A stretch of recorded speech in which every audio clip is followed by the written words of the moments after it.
এই যে ঘাটটা দেখতে পাচ্ছেন, এটা হচ্ছে ভোলা জেলার সব থেকে পুরাতন লঞ্চ ঘাট।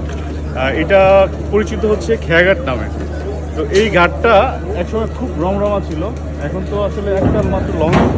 আর হচ্ছে এখন ইলিশে হয়ে যাওয়ার পর থেকে 2015 সালের পর থেকে এই ঘাটে একদমই লোকজন নাই। এখন এটার মানে জৌলুস শেষ।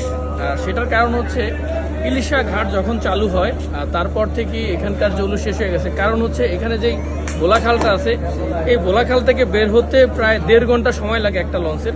আর যার কারণে অতিরিক্ত ফুয়েল খরচ হয়, সময়ও অনেক বেশি লাগে। আর মানুষ এখন বিরক্ত। মানুষ হচ্ছে যত দ্রুত সময়ে ঢাকা যাতায়াত করতে পারে সেখান দিয়ে মানুষ যাতায়াত করে এখন। আর যার কারণে ইলিশা ঘাট এখন বেশি চলে। আর খেয়াঘাট একদমই প্রায় অচল হয়ে গেছে। প্রায় একটা লঞ্চ চলে প্রতিদিন, তাও রোটেশন করে। এখন হচ্ছে ভোলা শহরের প্রায় বিভিন্ন জায়গায় অনেক ঘাট হয়েছে, যেমন কুঞ্জেরহাট, বোরহানুদ্দিন, চরবেশন, লালমোহন, সব জায়গায় ঘাট হয়েছে। একটা জিনিস আমাদেরকে শিক্ষা দেয়, যেটা হচ্ছে এখানকার যারা প্রথম যে সময় অনেক যাত্রী ছিল এবং অনেক লঞ্চ ছিল, ওই সময় তাদের ব্যবহার ছিল খারাপ ধরনের। তো মানুষ তো একটু হয়ে এই ঘাটটা ছেড়ে দিছে, তো এখান দিয়ে এখন কম চলাচল করে। তো এটা আসলে ওদের একটা মানে কি বলবো, যাই হোক, এটা তাদের কর্মের ফল। এখন আর তেমন একটা যাত্রী পাওয়া যায় না। তো আমরা এখন আছি হচ্ছে খেয়াঘাটের একেবারে লঞ্চ টার্মিনালের কাছে। আমাদের সাথে আছে সাইফুল ভাই আর হচ্ছে সোহান ভাই।